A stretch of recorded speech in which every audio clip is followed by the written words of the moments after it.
João capítulo 8, irmãos. A partir do versículo 31.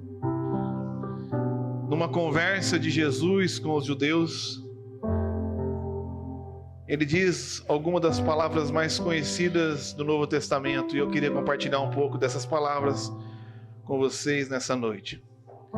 Jesus disse aos judeus que creram nele: vocês são verdadeiramente meus discípulos se permanecerem fiéis a meus ensinamentos. Então conhecerão a verdade, e a verdade os libertará. Mas somos descendentes de Abraão, disseram eles. Nunca fomos escravos de ninguém. O que quer dizer com vocês serão libertos? Então Jesus respondeu: eu lhes digo a verdade. Todo que peca é escravo do pecado. O escravo não é membro permanente da família, mas o filho faz parte da família para sempre. Portanto, se o Filho os libertar, vocês serão livres de fato.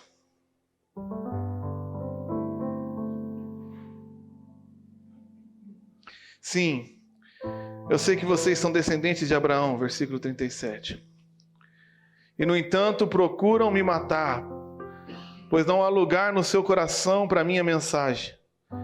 Eu lhes digo o que vi quando estava com meu pai, mas vocês não seguem o conselho do pai de vocês. Nosso pai é Abraão, declararam eles. Então Jesus respondeu: se vocês fossem de fato filhos de Abraão, seguiriam o exemplo dele. Em vez disso, procuram me matar, porque eu lhes disse a verdade que ouvi de Deus. Abraão nunca fez isso. Vocês estão imitando o verdadeiro pai de vocês. Não somos filhos ilegítimos, retrucaram. O próprio Deus é o nosso verdadeiro pai. Então Jesus lhe disse: se Deus fosse seu pai, vocês me amariam, porque eu venho até vocês da parte de Deus. Não estou aqui por minha conta própria, mas Ele me enviou. Por que vocês não entendem o que digo? Porque nem sequer conseguem me ouvir, pois são filhos do seu pai, o diabo, e gostam de fazer as coisas perversas que ele deseja. Ele foi assassino desde o princípio, sempre odiou a verdade, pois não há verdade alguma nele. Quando ele mente, age de acordo com o seu caráter, pois é mentiroso e pai da mentira. Portanto, quando eu digo a verdade, é natural que não creiam em mim. Pois qual de vocês pode me acusar de pecado? E uma vez que lhe digo a verdade, por que não creem em mim? Pois quem pertence a Deus ouve as palavras de Deus, mas vocês não ouvem, pois não pertencem a Deus. Palavra de Deus. Eu queria ler de novo com vocês o versículo 31 e 32 e vou me dedicar a essa passagem aqui. Nessa passagem tem uma escalada inacreditável, pois no versículo 31, como eu vou ler de novo, diz que Jesus estava falando com judeus que creram nele. Ele começa falando com judeus que creram nele. E no final dessa conversa, como vocês foram vendo, ele termina falando que, na verdade, aqueles judeus que diziam crer nele eram filhos do diabo, amantes da mentira, e queriam matá-los. Eu não estou falando de judeus que não acreditavam em Jesus, eu estou falando de pessoas que acreditavam em Jesus, viram os seus milagres, viram os seus sinais, viram as suas bênçãos, mas no final de tudo odiavam a ele e odiavam a verdade, pois não suportavam ouvir a verdade. Eram amantes da mentira. O meu pai tem uma frase que eu acho que é dele, não vi em mais nenhum lugar, e ele diz assim: a verdade ofende-nos a todos. Quando você ouve a verdade nos ofende, mas ela só irrita quem ama viver na mentira. Nessa noite você vai precisar decidir se você aceita ser ofendido pela verdade e com a verdade ser liberto por ela, ou se você decide se irritar com a verdade e continuar aprisionado com a mentira. Essa passagem é muito conhecida e disse o Kaique que quando se converteu, o Ed Carlos é testemunha, ele pegava uma caixa de som, entrava na Fiorella e gritava: Conhecereis a verdade e a verdade vos libertará. Conhecereis a verdade e a verdade vos libertará. E essa frase, esse versículo acabou se tornando uma máxima, uma frase de efeito, uma frase usada em campanha política, uma frase usada em propaganda de marketing, uma frase usada nas rodas de conversa, mas se perdeu a verdadeira essência dessa mensagem. De fato, quando você conhece a verdade te liberta. Nós somos rodeados por um mundo que jaz do maligno, e o príncipe desse mundo é o pai da mentira, ele é mentiroso. E quando você liga o jornal, eu nem assisto mais jornal, porque não encontro a verdade no jornal. É mentira. Mentira do político, mentira do deputado, é mentira do jornalista. É tudo comprado, é tudo falso, é tudo político. É tudo feito com um propósito que não é para nos beneficiar. Beneficia alguém, mas não sou eu. Mas quando você conhece a verdade, essa verdade te liberta. Quantos que viram na pandemia a disseminação das mentiras, fake news para cá, fake news para lá, você não sabe mais o que é verdade, não dá para acreditar, não tem uma verdade absoluta. Cada pessoa fala baseado num viés, você não tem a informação correta. E você começa a ficar aprisionado com diversas mentiras sociais, políticas, pseudocientíficas, e as pessoas vivem aprisionadas. Mas essas mentiras não são de hoje. Existe um tipo de mentira ainda pior. Existe a mentira religiosa. A mentira da superstição. É o gato preto. É passar debaixo da escada. É a mentira da cobertura espiritual. A gente estava jogando vôlei segunda, a Renata começou a brincar com a irmã da igreja sobre o chinelo. A gente estava brincando, lógico, mas me fez lembrar de uma superstição tão antiga, eu nem lembrava que existia. Você joga o teu chinelo de ponta cabeça e a tua mãe morre atrás da porta. Para pensar um minutinho sobre essa máxima. O teu chinelo, um pedaço de borracha fica de ponta cabeça. E o fato desse chinelo mostrar a sola para cima irrita de uma maneira sobrenatural alguma entidade onisciente e onipotente, porque onde quer que se vire um chinelo, essa coisa que nós não sabemos o que, fica nervoso, irritado. E quando ele vê a sola do chinelo, o ódio dessa coisa é tão grande que ele vai procurar a tua mãe onde ela estiver, vai esperar ela entrar em casa e vai matá-la. Mas não vai matar em qualquer lugar. Vai matar atrás da porta.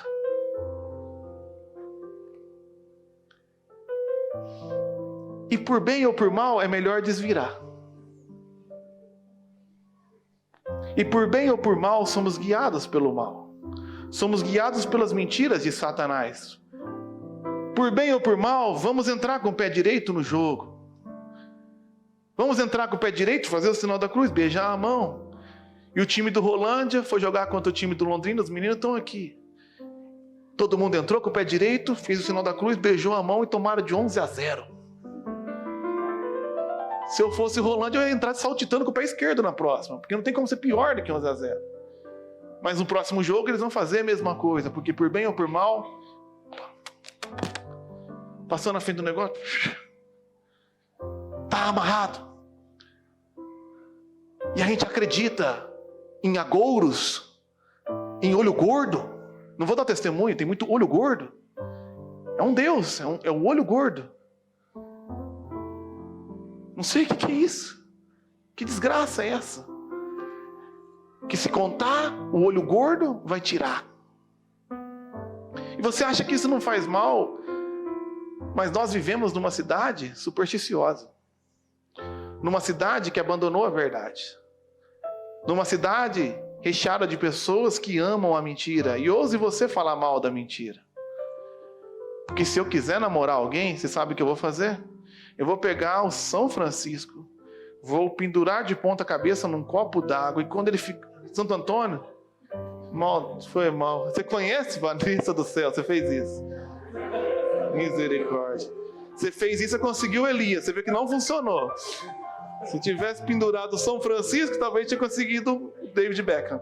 Então, você fez o santo errado. E pendura o miserável lá, e ele começa a se afogar e pensa, vou arranjar uma mulher para ela. Pelo amor de Deus.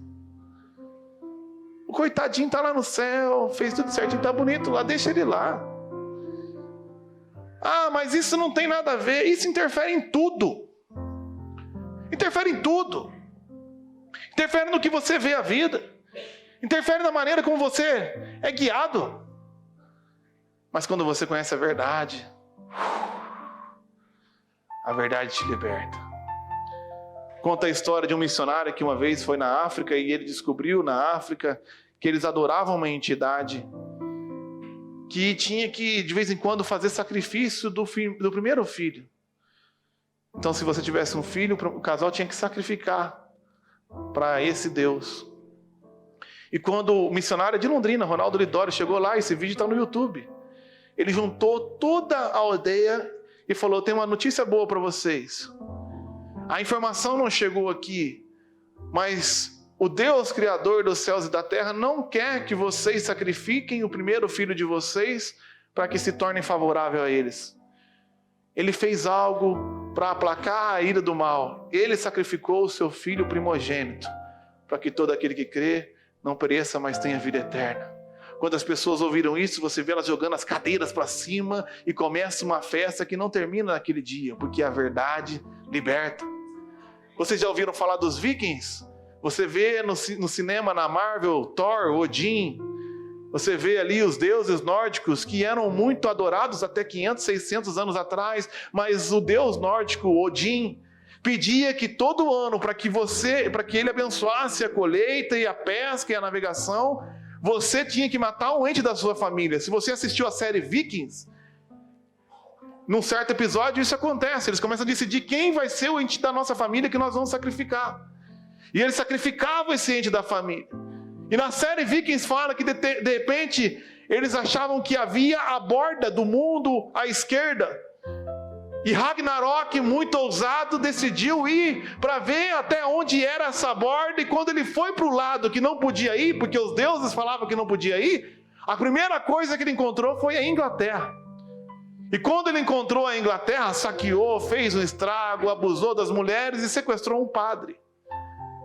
E quando esse padre voltou para a Suécia, para a Noruega, esse padre começou a ver as adorações deles e falou, quer saber de uma coisa? O Deus que fez o mundo não quer mais que você sacrifique um ente da sua família, pois esse Deus sacrificou o seu próprio filho em favor de cada um de vocês.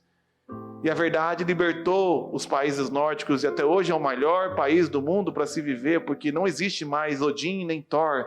O que existe lá é Jesus Cristo de Nazaré. No norte de Santarém, na África, aconteceu algo parecido. Havia uma grande superstição, que se o pajé deixasse de cumprir os rituais e aceitasse adorar a outro Deus, inevitavelmente ele seria morto por aqueles deuses. Então um pajé, chamado Pajé de Deus, alcançado por um missionário batista da Junta de Missões Nacionais, eu estou falando de agora, de 30, 40 anos atrás, no Brasil, no Pará, ouviu o evangelho e parou de fazer os sacrifícios que aquele Deus pedia a ele. Então toda a aldeia ficou esperando ele morrer. E ele continuou vivo, e continuou vivo, e continuou vivo, e continuou vivo, e a maldição não pegou. E ele falou, eu não vou morrer, porque o Filho de Deus morreu no meu lugar. E o Pajé de Deus está vivo até hoje numa aldeia com 5.000 pessoas, mais de 4.500 aceitaram a Jesus e estão libertas. Mas eu conto essas histórias e parece uma coisa absurda. São pessoas que adoram deuses estranhos. Mas, irmãos, o texto fala de pessoas que criam em Jesus, mas ainda estavam presos a mentiras. Pessoas que creem em Jesus, mas acham que se sair de determinada igreja, a pessoa vai morrer. Comecei a ministrar em algumas igrejas, e um dia eu fui numa igreja, um pastor muito bem aparentado, com uma bota de pele de jacaré, aquela calça branca, cheia de detalhes, falou assim: ficaram sabendo do fulano que era da igreja e saiu e pareceu morto, queimado e amarrado atrás da porta. Se alguém ousar se levantar contra o giro do Senhor, vai morrer. E aquelas pessoas atemorizadas pela mentira. Ah, pastor, que história absurda. Vou dar uma alfinetada um pouquinho maior. Aqui, na nossa cidade, aqui, um rapaz decidiu sair de determinada igreja evangélica. Dizem que ele saiu comentando com um, com outro, levantando calúnias. Eu não sei a história inteira. Só sei de uma coisa: uma profeta falou que esse rapaz vai morrer. E a igreja inteira está esperando esse rapaz morrer. E esse rapaz aqui, que a maioria de vocês conhece, toda semana pega o carro e vai para 1º de maio adorar a Deus. Na terça, na quinta, no sábado e no domingo. Pega a estrada e o povo está torcendo como eu ouvi. Ó profeta, quem nos dera que ele morresse logo, para que todos soubéssemos que somos a verdadeira igreja. Assassinos, filhos do diabo, que dizem crer em Deus, mas estão torcendo para que um irmão em Cristo morra, para se cumprir uma profetada. Assassinos, vocês dizem que creem em mim, mas vocês são assassinos, filhos do diabo. É o que Jesus diz. Cheios de superstições, cheios de mandingas, cheios de crendices que estão distantes, muitos distantes da palavra de Deus. Você sabe por que talvez Deus está abençoando essa igreja, está crescendo? Porque eu cansei de falar qualquer coisa que não esteja baseada na palavra de Deus. Aqui nós vamos pregar apenas o evangelho puro e simples, que é a verdade de Deus. Porque se você conhecer a verdade vos libertará. Os judeus falavam que criam em Jesus e depois eles falam assim: por que sermos libertos? Eu não sou escravo de nada. Por que ser liberto? Eu sou evangélico. Por que ser liberto? É evangélico, mas tem medo de macumba, tem medo de olho gordo, tem medo de terreiro, tem medo de palavra contrária, tem medo de praga. Vocês nunca fomos escravos? Mentirosos, foram escravos sim. Politicamente, os judeus foram escravos dos assírios, foram escravos dos egípcios, foram escravos dos babilônios, foram servos dos filisteus, foram escravos e eram escravos de Roma. Não, nós não somos escravos políticos, nós estamos falando que somos filhos de Abraão e jamais fomos escravos espirituais, não, jamais cometemos o adultério, jamais adoramos outro Deus. Pô, mas que história é essa que os judeus estão falando? Porque de começo ao fim do Velho Testamento estão hora ou outra adorando a Baal. Baal, B-A-A-L, Baal, Beuzebu, Astarote, Asmodeu, Leviatã, que junto com Lúcifer formam o pentagrama dos 5 maiores potestades do inferno. Adoram outros deuses, adoraram o próprio diabo. Eram escravos, sim. Adoraram deuses estranhos, unções estranhas, experiências estranhas, espíritos estranhos. Não, mas eles estão falando desse povo fariseu que não adorou outros deuses, não está falando de política. Não eram escravos sim, porque não ouviam e obedeciam à palavra de Deus. Acreditavam em doutrinas de homens, acreditavam em conceitos de homem, e na dúvida, ofendem a Deus. Porque Jesus não é uma verdade, Jesus é a verdade. Os judeus não eram guiados pela palavra que sai da boca de Deus. Nós estamos estudando na célula o livro Uma Vida com Propósito, do pastor Rick Warren, e nessa semana o assunto foi o que dirige a tua vida. Talvez você não se identifica com essas superstições, com esses agouros, com essas espiritualidades estranhas, com esses outros deuses, mas o Rick Warren fala que talvez você se diga crente, mas não é dirigido pela palavra que sai da boca de Deus.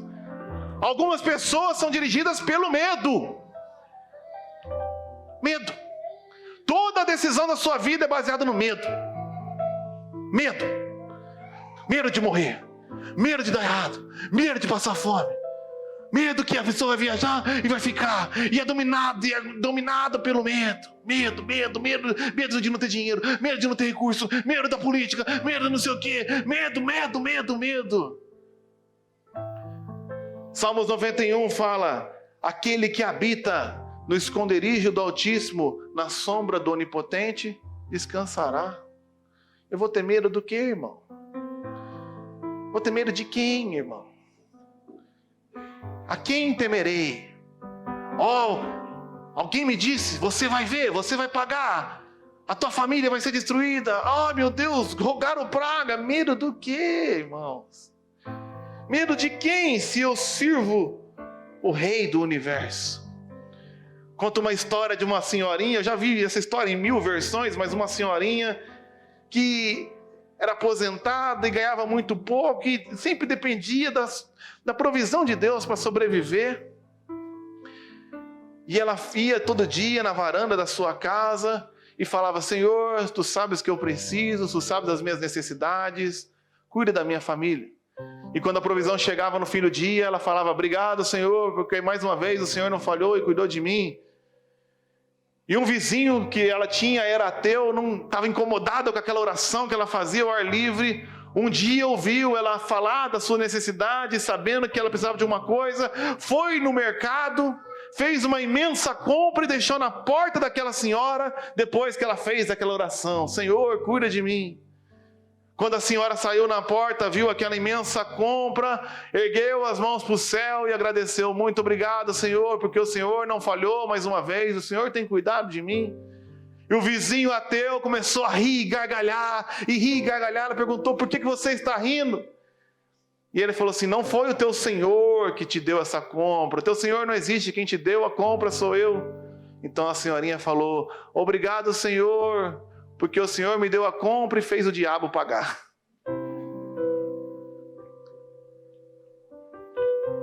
Por quem temerei? Algumas pessoas são guiadas pela culpa.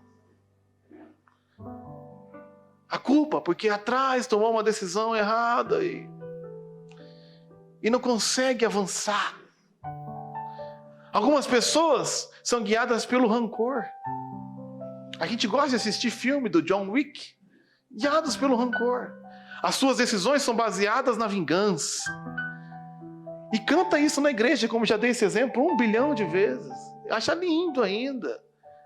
E adora a profecia. Você vai calar a boca daqueles que te ofenderam, a tua vitória vai chegar. Deus vai me abençoar, eu vou calar a boca de todo mundo, guiado pelo rancor. Outras pessoas são guiadas pela opinião alheia. Me desculpa, irmãos, eu não estou acostumado, estou me adaptando a uma cidade pequena, mas eu nunca morei num lugar onde as pessoas são tão preocupadas com o que os outros dizem do que aqui. Eu sei que é uma questão cultural de interior, mas é muita preocupação. Pastor, o que vão falar? Pastor, o que pensam? Que cadeia é essa, meu Deus? Que escravidão é essa que eu tenho que sair preocupado com a opinião de cada miserável que passa na frente da minha casa, olhando e me julgando assim? Eu estava com o Milton, apareceu em casa, e eu tenho uns pijamas ridículos. Mas não é ruim, é ridículo. E o Milton saiu, eu saí com o meu pijama descalço. E conversei com o Milton começou a falar, eu comecei a cansar, sentei no chão. Milton, Aí eu só vi as pessoas passando e olhando. Até a profeta da morte passou, deu uma paradinha. Que cadeia! Eu não sei como é que você é assim, mas eu imagino a cadeia. Meu Deus, bateram na porta, cadê minha roupa? Minha roupa de pastor. A paz do Senhor, querido irmão. Tudo bem? Na paz do Senhor de Cristo, a paz de Cristo, sei lá o que, como é que vocês falam? Louvado seja Deus. A paz do Senhor, a paz do Senhor, a paz do Senhor, a paz do Senhor. Você tá louco, irmão. Eu saio de qualquer jeito, isso que é liberdade, irmão. Quando eu vi, eu tava de pijama lá no mercado, irmão. Que desgraça. A Renata fica louca quando eu vi, eu tô de chinelo. Ah, você é um mulambo, eu sou livre, irmão. Se veste como você quiser, mas não enche minhas paciências, não.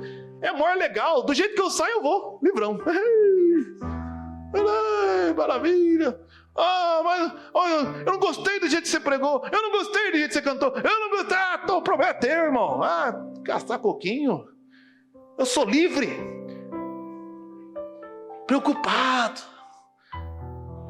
Outras pessoas são guiadas pelo materialismo. Só toma uma decisão se vai ter um lucro financeiro. O que eu ganho com isso? O que eu ganho com isso? Que cadeia. Vive correndo atrás do dinheiro.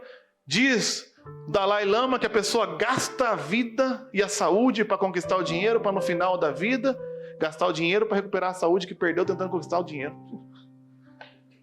Corre atrás, mas não perca. Não seja guiado por isso. Mas a maioria de nós somos guiados pelo pecado. Que escravidão.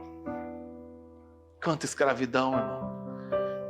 Fazer uma coisa que só traz desonra a Deus, prejuízo para o nosso corpo, ofensa para os nossos irmãos.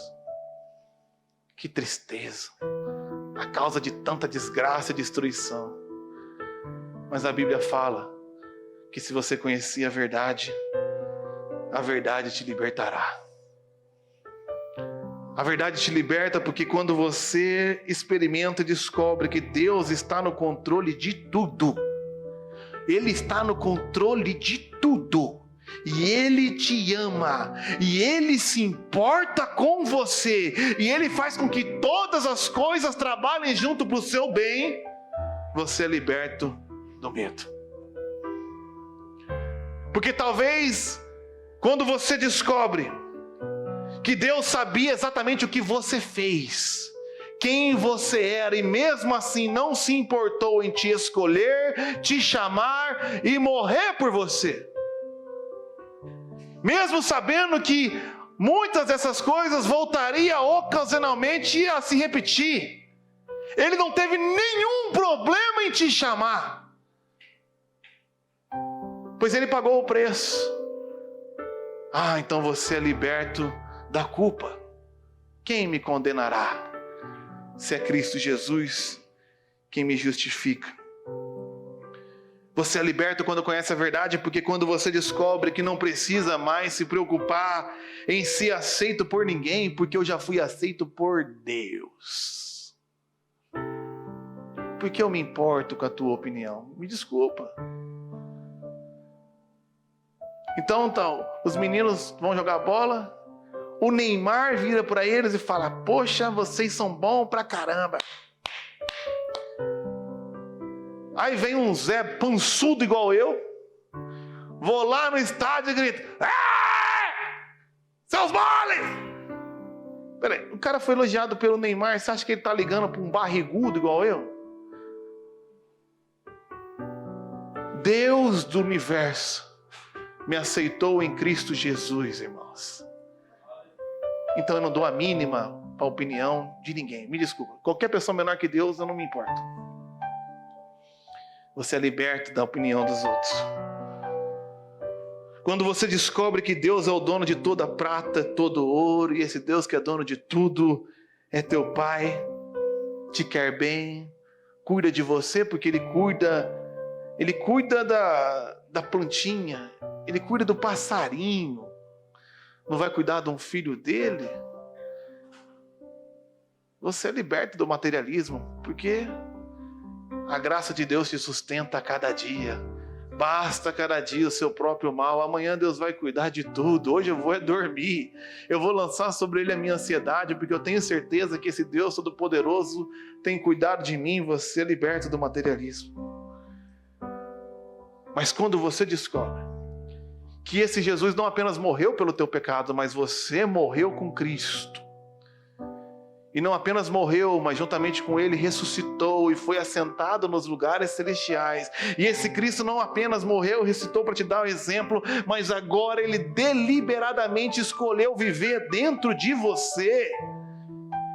Você é liberto dos domínios do pecado. Quando você conhece a verdade te liberta. Mas eu tenho falado aqui, irmãos, de ideias até o momento, mas a verdade não é apenas uma ideia. A verdade é uma pessoa. Ele disse em João 14, eu sou o caminho, eu sou a verdade, eu sou a vida. Ele não diz que é uma verdade, ele é a verdade. Ele é a verdade absoluta. E ele é uma pessoa.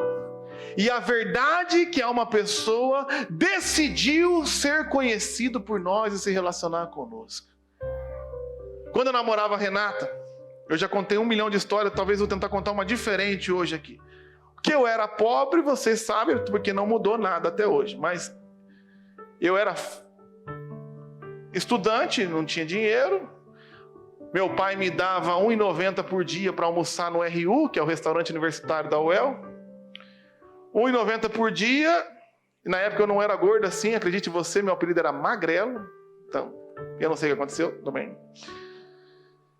E eu juntava R$1,90, R$1,90, dava lá R$5,70 e comprava um cartão da Sercontel de R$5,40, de 40 unidades, para ligar para a Renata na quarta-feira, meia-noite, no orelhão.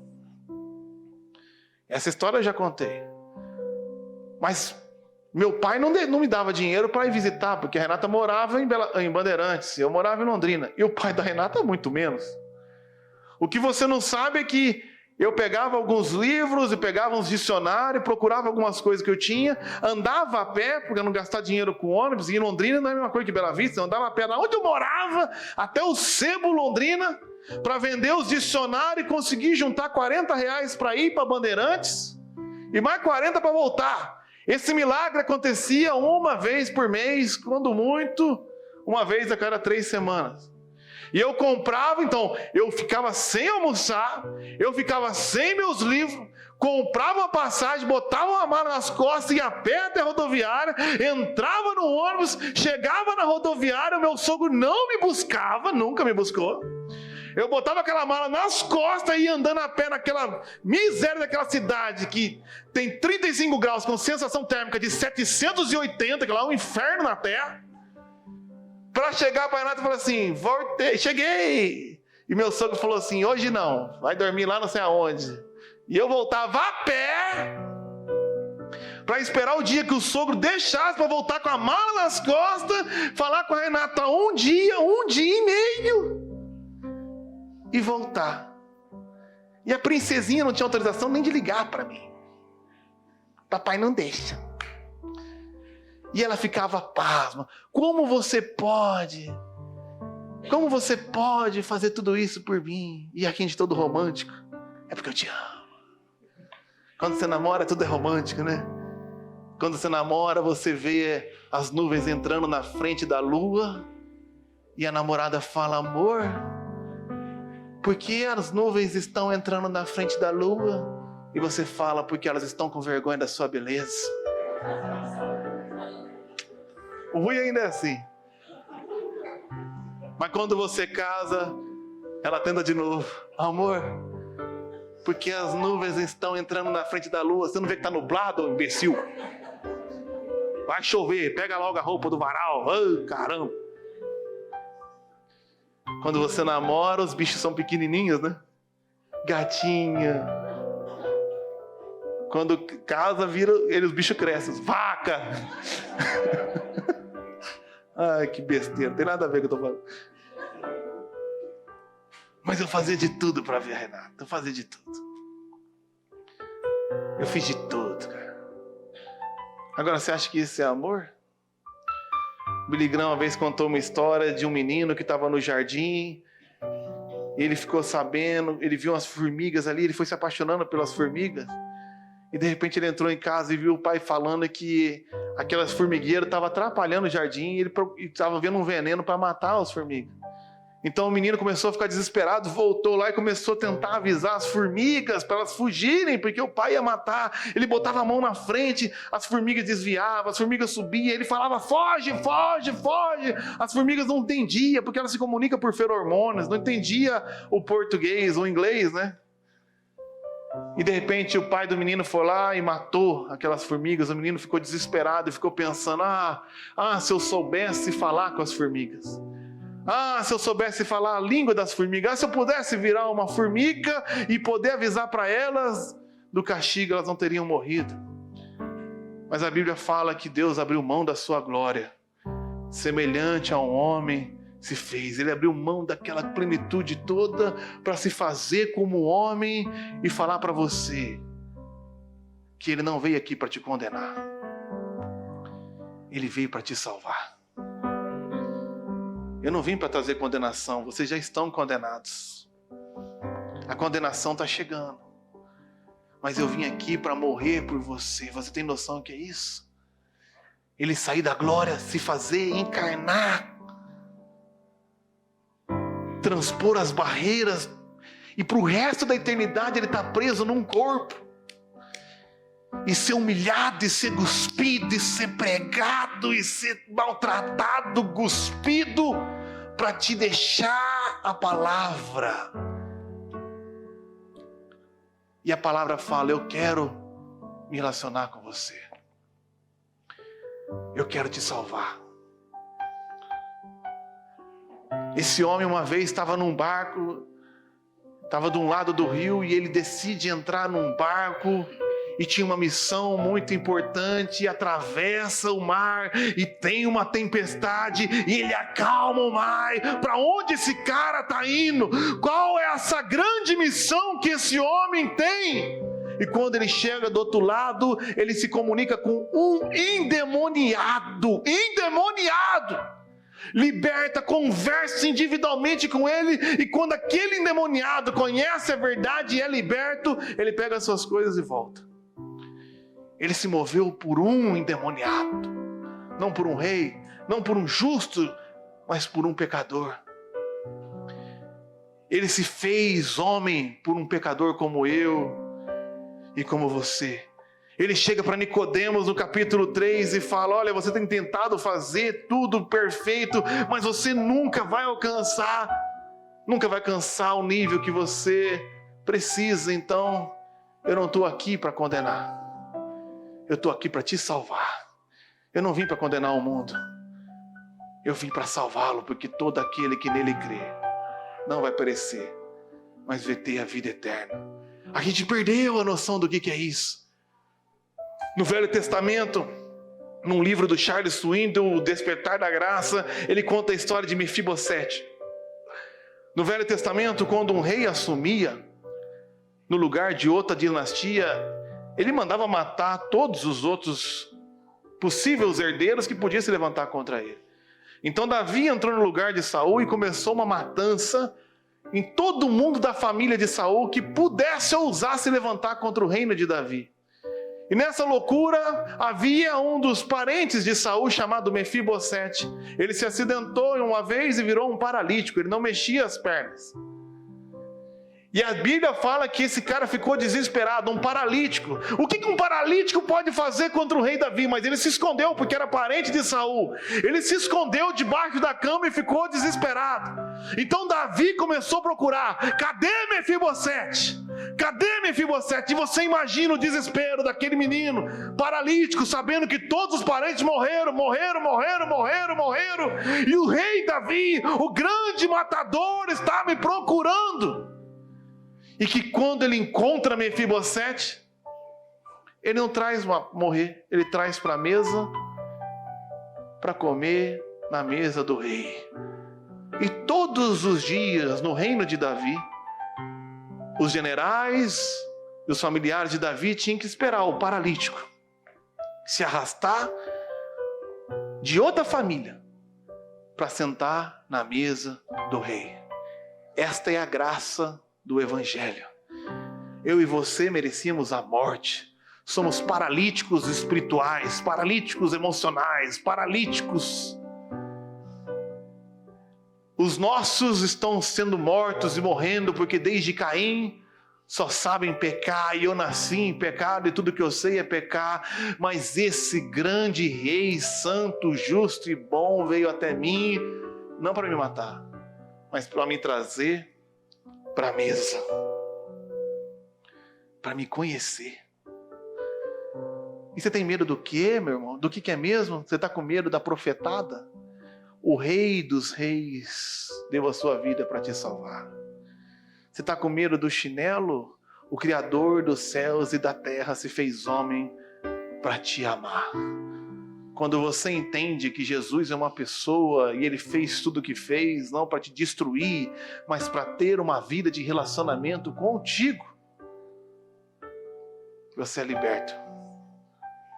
Conhece a verdade e a verdade te libertará. Só que na Bíblia, irmãos, conhecer não é apenas uma informação racional. No Velho Testamento, quando falava que um homem teve uma relação íntima com uma mulher, ele falava, olha, Isaac foi lá e conheceu Rebeca. A gente já entende o que a Bíblia quer dizer. Conhecer é ter uma relação íntima. Conhecer não é saber os versículos e as histórias. Se Jesus é uma pessoa, se a verdade é uma pessoa e essa pessoa é Jesus, conhecer a Jesus não é saber informações a respeito de Jesus. Conhecer a Jesus é ter a experiência, um relacionamento íntimo com Ele no seu dia a dia. É isso que Ele quer para você. Ele quer que você acorde de manhã e saiba que o Rei dos Seis, o Rei do Universo, te amou e quer se relacionar com você. Você não entende, porque nem a tua esposa quer falar com você. Você não merece. Talvez se vocês soubessem o que eu fiz, o que eu pensei, vocês não gostariam nem de me ouvir falar e nem conversaria comigo, mas o meu Rei sabe tudo e ainda acorda numa manhã com a sua misericórdia e fala, eu quero se relacionar com você. Eu quero se relacionar com você. Esse é o pedido de Jesus nessa noite. A verdade é que Jesus fez o que fez para que você conhecesse a Ele. Como isso acontece? Se vocês permanecerem nas minhas palavras, se vocês forem meus discípulos, se vocês andarem onde eu ando, se vocês ficarem tão pertinho de mim, tão atentos ao que eu falo, que vocês ouvirão o que eu falo e sentirão a poeira do meu pé, vocês são meus discípulos. Se vocês permanecerem nas minhas palavras, não na palavra desse, daquela ou daquele outro, não na historinha que você ouviu do seu avô ou da sua avó, não na superstição disso ou daquilo, mas se você permanecer na palavra, e Jesus é a palavra, você vencerá a verdade, e a verdade os libertará. Eu quero perguntar para encerrar. Quais são as cadeias que te prendem? Quais são as mentiras que guiam a tua vida? Feche seus olhos, coloque-se de pé. Tem uma música que eu gosto muito, talvez vocês não conheçam.